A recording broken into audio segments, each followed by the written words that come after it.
Day viewers, welcome to this channel. Breaking news: Biafra failed because Ojukwu did not understand the dynamics of the world struggle. Nwanla Uzodinma Nwanla, a professor, is the first graduate of philosophy in Nigeria. He is touted to the father of African philosophy and currently the leader of Ala Igbo Development Foundation (ADF). It is on record that Nwanla pioneered the information of the National Youth Service Corps NYCS NYSC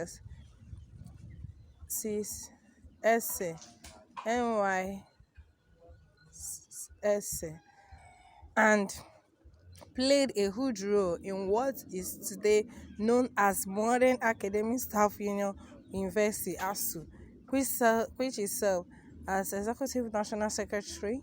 Nwanla retired from the University of Nigeria Nsukka (UNN) in 2007 after 37 years of service as a lecturer researcher.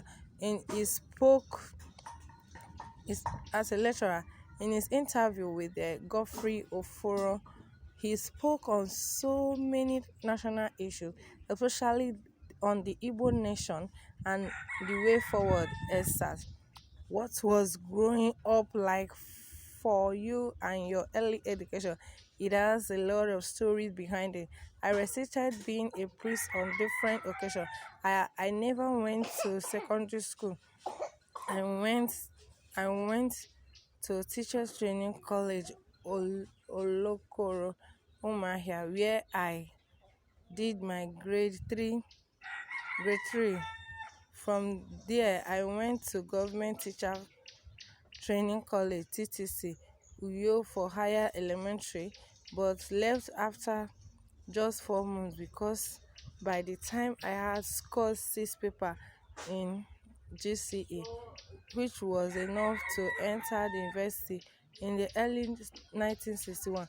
I prepared for GCE O-level on my own without tuition. By January 1962, I have passed 6 papers, including English and Mathematics. Then, in January 1960, I passed 3 papers in A-level before I proceeded to University of Nigeria Nsukka (UNN). I was admitted to the study economics in Nsukka, but I ended up changing the study to philosophy. It was a long story in my life, as I ended up becoming the only graduate in the department one part-time lecturer. That was how I managed to graduate from Nsukka and became the first graduate of philosophy from any Nigerian university. What was your university experience as student of philosophy? Yes, Nsukka was the first to start teaching philosophy here in Nigeria. They admitted 9 of us in the first set, the second year another set, and then the cope with the civil war caught up with us at the end of my study, when Ojukwu took over and asked non-Easterners to leave. All our teachers that in that department were foreigners.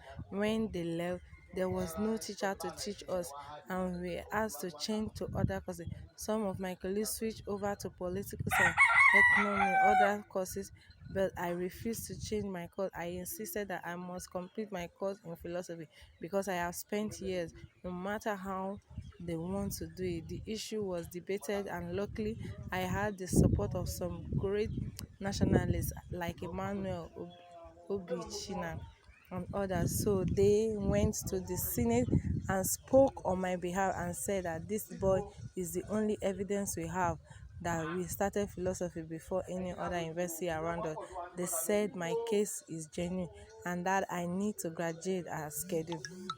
They said that even if they must send me abroad, that I must graduate. They wrote to the University of Michigan, United States of America. Unfortunately, the Michigan head of department then was our head of department, who left Nsukka back to Michigan. The man replied and said that they should not worry, that he knew me, and by their own reckoning, I was already a graduate, and they would give me lectures. And by that time, St. Catholic Chaplain then Reverend at that time Catholic Chaplain then Reverend E.J.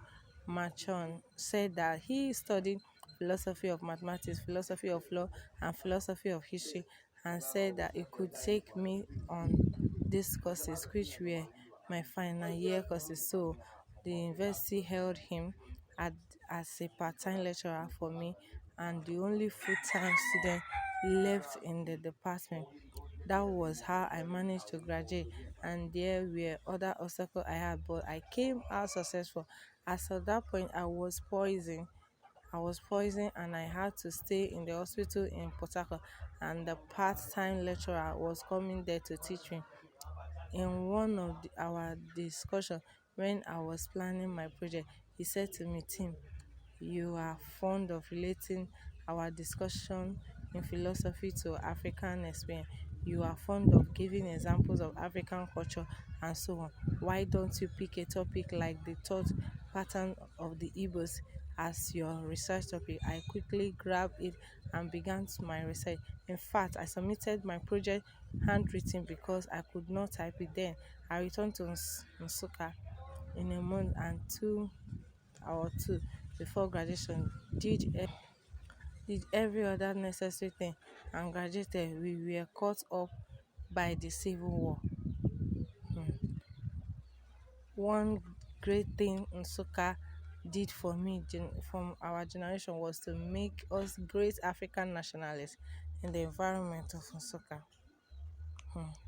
What a great testimony. The man was determined and he got what he wants. And he's still writing more things about the Igbo. So, my wonderful listeners, you have heard of his stories, and I'd like you to drop your comments, your opinion, as you know that your comment and your opinion can, and as well as